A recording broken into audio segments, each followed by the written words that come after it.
Il y a 2 ans, au Salon de Paris, Toyota présentait déjà un concept car CHR. C'était alors un crossover 3 portes à la couleur mate, plutôt voyante, au style très agressif et aux roues gigantesques. Un peu éthéré, mais l'avertissement était lancé. Le géant nippon s'intéressait de près au marché des SUV citadins.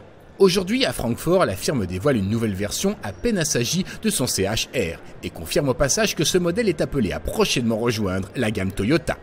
Alors effectivement, je ne présente plus le RAV4 qui a été finalement le précurseur, le premier SUV du marché, mais il a été lancé il y a 20 ans et puis entre-temps, il a mûri, il a grandi et aujourd'hui, il laisse, je dirais, de la place à un petit frère. C'est ce concept car que vous avez derrière moi, un véhicule de 4,35 m environ et qui préfigure vraiment de ce que sera le prochain SUV de Toyota. Par rapport à l'Opus de 2012, le CHR de Francfort a gagné en maturité. Les lignes générales sont conservées, mais les détails se rapprochent d'un modèle de série et la couleur est plus discrète. Le Toyota n'en devient pas banal pour autant avec ses passages de roues marqués, ses optiques haut perché et son popotin rebondi. Mais il a gagné 2 portes supplémentaires, progressant ainsi en matière de fonctionnalité. Les jantes, elles, chaussent toujours grand, 21 pouces.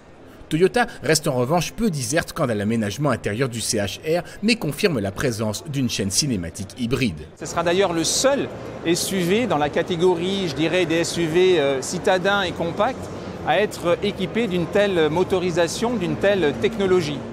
On croit savoir que le moteur thermique du CHR hybride offrira un rendement supérieur à 40%. Ce qui est certain, c'est que le modèle définitif reposera sur une toute nouvelle plateforme baptisée TNGA, Toyota New Global Architecture. Il pourrait être dévoilé dès le prochain salon de Genève en mars 2016 et commercialisé en fin d'année.